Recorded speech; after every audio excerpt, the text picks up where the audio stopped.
ಈ ದಾಂಡಿಮ ಫಲವನ್ನ ದಿನ ಬೆಳಗ್ಗೆ ಎದ್ದ ತಕ್ಷಣ ಖಾಲಿ ಹೊಟ್ಟೆಲಿ ತಗೊಂಡ್ರೆ ರಕ್ತ ಶುದ್ಧೀಕರಣ ಆಗುತ್ತೆ.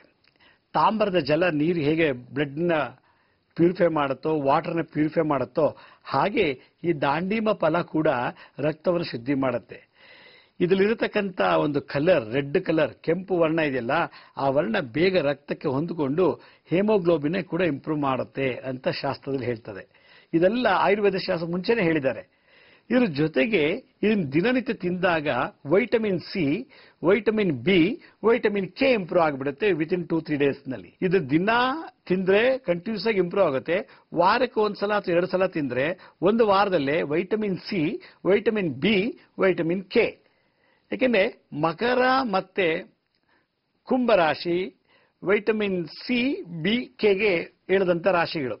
ಹೀಗಾಗಿ ಶನಿ ಶಾಂತಿ ಆಯ್ತು, ಮಂಗಳ ಗ್ರಹಕ್ಕೂ ಶಾಂತಿ ಆಯ್ತು, ನಮಗೆ ವೈಜ್ಞಾನಿಕವಾಗಿ ವೈಟಮಿನ್ ಸಿ, ಬಿ, ಕೆ ಆಯ್ತು. ಇದ್ರ ಜೊತೆಗೆ ವೈಟಮಿನ್ 1, 2, 3 ಮತ್ತೆ 6, 5 ಇದಿಷ್ಟು ಕೂಡ ವೈಟಮಿನ್ ಕೂಡ ಆಟೋಮೆಟಿಕ್ ಆಗಿ ಬಾಡಿಯಲ್ಲಿ ಉತ್ಪತ್ತಿ ಆಗುತ್ತೆ. ಆಗ ಡೈಜೆಸ್ಟಿವ್ ಸಿಸ್ಟಮ್ ಚೆನ್ನಾಗಾಗುತ್ತೆ. ಇದು ಯಾರು ತಿಂತಾರೋ 10 ನಿಮಿಷಕ್ಕೆ ತೇಗ್ ಬರುತ್ತೆ, ಅಂತ ತೇಗ್ತೀವಿ. ಯಾವಾಗ ತೇಗ್ ಬಂತು ಅಂದ್ರೆ ಡೈಜೆಷನ್ ಚೆನ್ನಾಗಾಯ್ತು ಅಂತ. ವೈಟಮಿನ್ 1, 2, 3, 5, 6 ಇದಿಷ್ಟು ಕೂಡ ನಮಗೆ ಜೀರ್ಣಶಕ್ತಿಗೆ ಸಹಾಯ ಮಾಡುತ್ತೆ. ಮತ್ತೆ ರೀಪ್ರೊಡಕ್ಟಿವ್ ಸಿಸ್ಟಮ್, ಸಂತಾನ ಉತ್ಪತ್ತಿ ಮಾಡಲಿಕ್ಕೂ ಅನುಕೂಲ ಆಗುತ್ತೆ. ಕುಜ ದೋಷ ಇದ್ದವ್ರಿಗೆ ಮಕ್ಕಳಾಗೋದಿಲ್ಲ. ಕುಜ ದೋಷ ಇದ್ದವ್ರಿಗೆ ಕೆಲವು ಟೈಮ್ ಅವ್ರಿಗೆ ಇಂಪಾರ್ಟೆನ್ಸಿ ಪ್ರಾಬ್ಲಮ್, ನಪುಂಸಕತೆ ಜಾಸ್ತಿ ಇರ್ತದೆ. ಇದ್ರ ತಿಂತ ಬಂದಾಗ ಇಂಪಾರ್ಟೆನ್ಸಿನೂ ಕೂಡ ಕ್ಯೂರ್ ಆಗಿಬಿಡುತ್ತೆ. ಯಾಕೆಂದ್ರೆ ಎಸ್ಕ್ರಿಟರಿ ಸಿಸ್ಟಮ್ ಮತ್ತು ರೀಪ್ರೊಡಕ್ಟಿವ್ ಸಿಸ್ಟಮ್ಗೆ ಬೇಕಾದಂಥ ವೈಟಮಿನ್ಸು ಈ ಹಣ್ಣಲ್ಲಿ ಹೆಚ್ಚಿಗೆ ಸಿಗುತ್ತೆ. ಹೀಗಾಗಿ ಹಿಂದಿನ ಕಾಲದಲ್ಲಿ ಪ್ರಕೃತಿಯಲ್ಲಿ ಬೆಳೆಯತಕ್ಕಂಥ ಈ ಫಲವನ್ನ ನವಗ್ರಹಗಳಿಗೆ ಶಾಂತಿಗೂ ಉಪಯೋಗಿಸ್ತಾ ಇದ್ರು. ಒಂದು, ಈ ಹಣ್ಣನ್ನೇನಾದ್ರೂ ಪಶ್ಚಿಮ ದಿಕ್ಕಿನಲ್ಲಿ, ವಾಸ್ತುವಿನಲ್ಲಿ ಪಶ್ಚಿಮ ದಿಕ್ಕಿನಲ್ಲಿ ಏನಾದ್ರು ಹಿಂಭಾಗದಲ್ಲಿ ಬೆಳೆಸಿದ್ರೆ ಆ ವರ್ಣನ ದಿಕ್ಕಿಗೆ ಆದಂತ ಒಂದು ಜಾಗದಲ್ಲಿ, ಪಶ್ಚಿಮ ದಿಕ್ಕು ವರ್ಣನ ದಿಕ್ಕದು, ವರುಣ ಪಶ್ಚಿಮಕ್ಕೆ ದಿಕ್ಪಾಲಕ, ಆ ಜಾಗದಲ್ಲಿ ಈ ಹಣ್ಣನ್ನ ಗಿಡನ ಬೆಳೆಸಿದ್ದೇ ಆದ್ರೆ ಮೂಳೆಗೆ ಸಂಬಂಧಪಟ್ಟಂತ ರೋಗಗಳು ಆ ಮನೆ ಯಜಮಾನಿಗೆ ಅಥವಾ ಯಜಮಾನಿಗೆ ಬರೋದಿಲ್ಲ ಅಂತೇಳಿ ವಾಸ್ತುಶಾಸ್ತ್ರ ಹೇಳ್ತದೆ. ಹೀಗಾಗಿ ನಮ್ಮ ಶಾಸ್ತ್ರಗಳು ಏನು ಹೇಳುತ್ತೆ ಅಂದ್ರೆ ಅದೊಂದು ವಿಜ್ಞಾನ. ಆ ವಿಜ್ಞಾನದಲ್ಲಿ ಏನು ಹೇಳುತ್ತೆ, ಮಾನವನ ಆರೋಗ್ಯ ಮತ್ತು ಅವನ ಏಳಿಗೆ, ಅವನ ಯಶಸ್ಸಿನ ಬಗ್ಗೆ ಬಹಳಷ್ಟು ಚಿಂತನೆ ಮಾಡಿ, ರಿಸರ್ಚ್ ಮಾಡಿ, ಸಂಶೋಧನೆ ಮಾಡಿ, ಸಾವಿರಾರು ವರ್ಷ ಅದನ್ನ ಬಗ್ಗೆ ಸಂಶೋಧನೆ ಮಾಡಿ ಒಂದು ನಿರ್ಧಾರಕ್ಕೆ ಬಂದು ಅದರ ಶಾಸ್ತ್ರ ರೂಪದಲ್ಲಿ, ಸಂಹಿತೆಗಳ ಮೂಲಕದಲ್ಲಿ, ಗ್ರಂಥಗಳ ಮೂಲಕದಲ್ಲಿ ಈ ವಿಚಾರವನ್ನ ನಮ್ಮ ಜಗತ್ತಿಗೆ ಉಡುಗೊರೆಯಾಗಿ ಕೊಟ್ಟಿದ್ದಾರೆ. ಆದರೆ ಇವತ್ತಿನ ದಿವಸ ಎಂತ ದುರಂತ ಅಂದ್ರೆ, ಮಂಡಿ ನೋವು, ಕಾಲು ನೋವು, ಅದು ಇದು ಅಂತಂದ್ರೆ ಏನೋ ಒಂದು ಸಮಸ್ಯೆ ಬಂತು ಅಂದ್ರೆ ದಿಢೀರ್ನ ನಾವು ಆಸ್ಪತ್ರೆಗೆ ಹೋಗ್ತೀವಿ. ಆಸ್ಪತ್ರೆಗೆ ಹೋಗೋ ತಪ್ಪಲ್ಲ, ಹೋಗೋಣ. ಆದ್ರೆ ಅದಕ್ಕೆ ಮುಂಚೆ ಮನೆಯಲ್ಲೇ ಮದ್ದು ಮಾಡ್ಕೊಳ್ಳುವಂತ ಒಂದು ವಿಶೇಷವಾದಂತ ರಹಸ್ಯಗಳನ್ನ ಈ ದಾಳಿಂಬೆ ಹಣ್ಣು, ತಾಮ್ರದ ಜಲ, ಹೀಗೆ ಹಲವಾರು ವಿಶೇಷವಾದಂತ ರಹಸ್ಯಗಳನ್ನ ಪ್ರಕೃತಿಗತವಾಗಿ ಬಂದಿರುವಂತ ಒಂದು ಮಾಹಿತಿಯನ್ನ ಈಗಾಗಲೇ ನಮ್ಮ ಋಷಿಮುನಿಗಳು ಹೇಳಿದ್ದಾಗ ಅದನ್ನ ನಾವು ತಿಳ್ಕೊಳ್ಬೇಕು. ಇದನ್ನು ತಿಳ್ಕೊಳ್ಬೇಕು ಅಂದ್ರೆ ತಿಳಿಸೋರು ಇರಬೇಕು ಮೊದಲು. ಹೀಗಾಗಿ ಈ ಪ್ರಕೃತಿ ರಹಸ್ಯದಲ್ಲಿ ಈ ದಾಳಿಂಬೆಯನ್ನು ಕೂಡ ಒಂದು ರಹಸ್ಯವಾದಂತಹ ಸೀಕ್ರೆಟ್ ಅನ್ನು ತನ್ನಲ್ಲಿ ಇಟ್ಕೊಂಡಿದೆ. ಆ ಸೀಕ್ರೆಟ್ ಏನಂದ್ರೆ 8 ರೀತಿ ಮಿನರಲ್ಸ್ ಪ್ರೊಡ್ಯೂಸ್ ಮಾಡುತ್ತೆ. ಏನದು?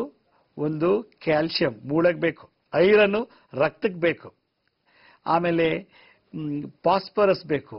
ಫಾಸ್ಫರಸ್ ಬೇಕಂದ್ರೆ ನಮ್ಮ ಚರ್ಮಗಳಿಗೆ ಶೈನಿಂಗ್ ಬರಬೇಕು ಅಂದ್ರೆ, ಮತ್ತೆ ಮೆಗ್ನೀಷಿಯಮು, ಮ್ಯಾಂಗನೀಸು, ಜಿಂಕು, ಇವೆಲ್ಲ ನಮಗೆ ಇಂಪಾರ್ಟೆಂಟ್ ಬೇಕಾಗುತ್ತೆ ಮಿನರಲ್ಸ್.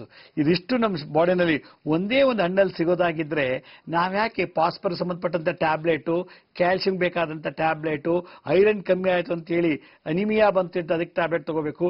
ಇದು ತಿಂದ್ರೆ ರಕ್ತ ವೃದ್ಧಿ ಆಗುತ್ತೆ, ರಕ್ತ ಶುದ್ಧಿ ಆಗುತ್ತೆ. ಮತ್ತೆ ಬಾಡಿಯಲ್ಲಿರತಕ್ಕಂಥ ಬೋನ್ನಲ್ಲಿ ಮತ್ತೆ ಮಸಲ್ಸ್ ಇರತಕ್ಕಂಥ ಬಿಗಿತನ, ಒಂದು ಸ್ಟಿಫ್ನೆಸ್ ಎಲ್ಲ ತೆಗೆದು ಬಾಡಿನ ಫ್ಲೆಕ್ಸಿಬಲ್ ಆಗಿ ಮಾಡ್ಕೊಡುತ್ತೆ. ಯಾವಾಗ ಬಾಡಿ ಫ್ಲೆಕ್ಸಿಬಲ್ ಆಯ್ತು, ಲವಲವಿಕೆ ಆಯ್ತು. ಯಾವ ಲವಲವಿಕೆ ಆಯ್ತು, ಸೋಮಾರಿತನ, ಆಲಸ್ಯ, ಮಂದ ಬುದ್ಧಿ ಎಲ್ಲ ಮುಂದೆ ಕೊಟ್ಟರಿತು, ಎಲ್ಲ ಬಿಟ್ಟೊಟ್ಟೋಗುತ್ತೆ. ಅವಾಗ ಮಾಡೋ ಕೆಲಸದಲ್ಲಿ, ಓದೋದ್ರಲ್ಲಿ, ನೀವು ಯಾವುದೇ ಕ್ಷೇತ್ರದಲ್ಲಿ ಏನೇ ಮಾಡ್ತಿದ್ರು ಕೂಡ ಹೆಚ್ಚೆಚ್ಚಿಗೆ ಮಾಡಬೇಕು. ಏನ್ ಮಾಡಬೇಕು, ಹಾಗೆ ಮಾಡಬೇಕು, ಹಿಂಗೆ ಮಾಡೋದಂಗೆ, ಹಂಗೆ ಮಾಡೋದಂಗೆ ಅಂತ ಲಾಜಿಕಲ್ ಥಿಂಕಿಂಗ್ನ ಸೃಷ್ಟಿ ಮಾಡಿಕೊಡುತ್ತೆ. ಇದಕ್ಕೆ ಕಾರಣ ಮಂಗಳ ಗ್ರಹ. ಸೋಮಾರಿತನ ಮಾಡೋದು ಶನಿ ಗ್ರಹ. ಶನಿ ಯಾವಾಗ ಮಾಡಬೇಡ, ಹಾಗೆ ಕೂತ್ಕೋ, ಹೀಗೆ ಕೂತ್ಕೋ, ಹಿಂಗೆ ಮಾಡು ಅಂತ ಹೇಳುತ್ತೆ. ಆದರೆ ಮಂಗಳ ಚುರುಕಾಗಬೇಕು ಅಂದ್ರೆ ಮಂಗಳಕ್ಕೆ ಶಾಂತಿ ಆಗಬೇಕು. ಅದರಿಂದ ಈ ಹಣ್ಣು ಮಂಗಳ ಗ್ರಹಕ್ಕೂ ಶನಿ ಗ್ರಹಕ್ಕೂ ಶಾಂತಿ ಆದಂಗೆ ಆಯ್ತು. ಯಾರ ಕೈಲಿ ತಾಮ್ರ ಜಲ ಕುಡಿಯೋಕ್ಕಾಗೋದಿಲ್ವೋ, ಅಟ್ಲೀಸ್ಟ್ ಕೂತಾಗ, ನಿಂತಾಗ ಅಥವಾ ಊಟ ಆದ್ಮೇಲೆ, ಊಟಕ್ಕೆ ಮುಂಚೆನೋ ಯಾವಾಗ್ಲಾರು ಬೇಕು ಅಂದಾಗ ಅವ್ರು ನಿರ್ದಿಷ್ಟವಾದ ಒಂದು ಹಣ್ಣು ವಾರಕ್ಕೆ ಒಂದು ಹಣ್ಣು ನಾವು ಒಂದು ವಾರ ಕಾಪಾಡುತ್ತೆ. ಹಾಗೆ ಶನಿವಾರ ಮಂಗಳವಾರ ತಿಂತಾ ಇದ್ರೆ, ಶನಿವಾರ ಮಂಗಳವಾರ ಇದನ್ನು ತಿಂತಾ ಬಂದ್ರೆ ನಮ್ಮಲ್ಲಿ ಥೈರಾಯ್ಡ್ ಹಾರ್ಮೋನ್ಸ್ ಕೂಡ ಜಾಸ್ತಿ ಇಂಪ್ರೂವ್ ಮಾಡಿಕೊಡುತ್ತೆ. T3, T4, TSH ಹೀಗೆ ಹಲವಾರು ರೀತಿ ಹಾರ್ಮೋನ್ಸ್ನ ಬ್ಯಾಲೆನ್ಸ್ ಮಾಡುತ್ತೆ. ಇದಕ್ಕಿಂತ ಹೆಚ್ಚಾಗಿ ಇಮ್ಯುನಿ ಸಿಸ್ಟಮ್, ಬೇಗ ಕಾಯಿಲೆ ಬಂದ್ರೆ ಬೇಗನೆ ಹೊಟ್ಟೋಗ್ಬಿಡುತ್ತೆ. ಬೇಗ ಕಾಯಿಲೆ ಬರುತ್ತೆ, ವರ್ಷಾನುಗಟ್ಟಲೆ ಟೈಮ್ ತಗೊಳುತ್ತೆ ವಾಸಿ ಮಾಡಲಿಕ್ಕೆ. ಹೀಗಾಗಿ ಆ ಕಾಯಿಲೆನ ಪ್ರಿವೆಂಟ್ ಮಾಡಲಿಕ್ಕೆ ಬೇಗ ವಾಸಿ ಆಗಬೇಕು. ಕೆಲವು ಗಾಯ ಆದರೆ ತಿಂಗಳಗಟ್ಟಲೆ ತಗೊಳುತ್ತೆ ವಾಸಿ ಆಗಕ್ಕೆ. ಆದರೆ ಈ ದಾಳಿಂಬೆ ಹಣ್ಣು ತಿನ್ನೋದ್ರಿಂದ ಆ ಗಾಯ ಇಮಿಡಿಯೇಟ್ ಆಗಿ ವಾಸಿ ಆಗುತ್ತೆ. ಯಾಕೆಂದ್ರೆ ನಮ್ಮ ಚರ್ಮಕ್ಕೂ ಶಾಂತಿ ಇದೆ. ಚರ್ಮಕ್ಕೆ ಅಧಿಪತಿ ಮಂಗಳ. ಚರ್ಮ ವ್ಯಾಧಿಗಳಿಗೆಲ್ಲ ಮಂಗಳ ಗ್ರಹನೇ ಶಾಂತಿ ಮಾಡಬೇಕು ಅಂತ ಶಾಸ್ತ್ರ ಹೇಳುತ್ತೆ. ಹಾಗಾಗಿ ಇವತ್ತಿನ ಸಂಚಿಕೆಯಲ್ಲಿ ನಾನು ಜ್ಯೋತಿಷ್ಯ ಶಾಸ್ತ್ರದಲ್ಲಿ, ವಾಸ್ತುಶಾಸ್ತ್ರದಲ್ಲಿ ಈ ಫಲ, ದಾಂಡಿಮ ಫಲಮಕ್ಕೆ ಎಷ್ಟು ಪ್ರಾಮುಖ್ಯತೆ ಕೊಟ್ಟಿದ್ದಾರೆ, ಆ ಗ್ರಹಗಳಿಗೆ ಶಾಂತಿನ ಪೂಜೆ ಮಾಡಬೇಕು, ಆರತಿ ಮಾಡಬೇಕು ಅಥವಾ ನವಗ್ರಹ ಪ್ರದಕ್ಷಿಣೆ ಮಾಡಬೇಕು ಅಂತ ಏನಿಲ್ಲ. ಈ ಹಣ್ಣಿನ ಸೇವನೆ ಮಾಡೋದ್ರಿಂದ ನಮ್ಮ ಆತ್ಮದಲ್ಲಿರತಕ್ಕಂಥ ಆತ್ಮ ಅಂದ್ರೆ ಜಾತಕದಲ್ಲಿರತಕ್ಕಂಥ ದೋಷನ ಈ ಹಣ್ಣು ಒಂದು ಕ್ಲೀನ್ ಮಾಡುತ್ತೆ ಅನ್ನೋದಕ್ಕೆ ಈ ಒಂದು ರಹಸ್ಯವೇ ಸಾಕ್ಷಿ.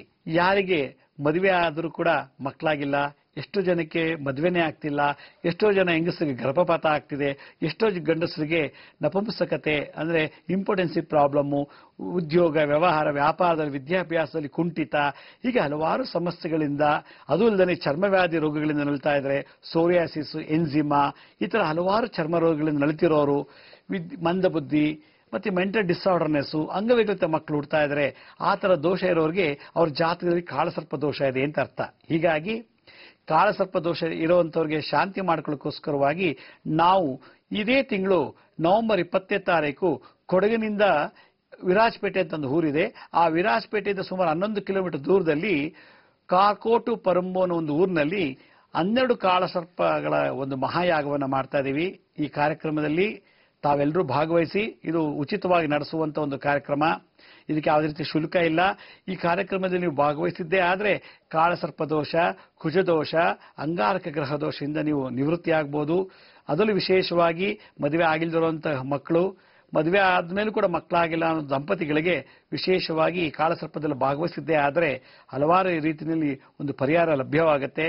ಹೀಗಾಗಿ ಈ ಕಾಳಸರ್ಪ ಯಾಗವನ್ನ ನವೆಂಬರ್ 20ನೇ ತಾರೀಕು ಕೊಡಗಿನ ವಿರಾಜಪೇಟೆಯಿಂದ 11 ಕಿಲೋಮೀಟರ್ ದೂರದಲ್ಲಿರೋ ಕಾಕೋಟು ಪರಂಬು ಅನ್ನೋ ಒಂದು ಊರು.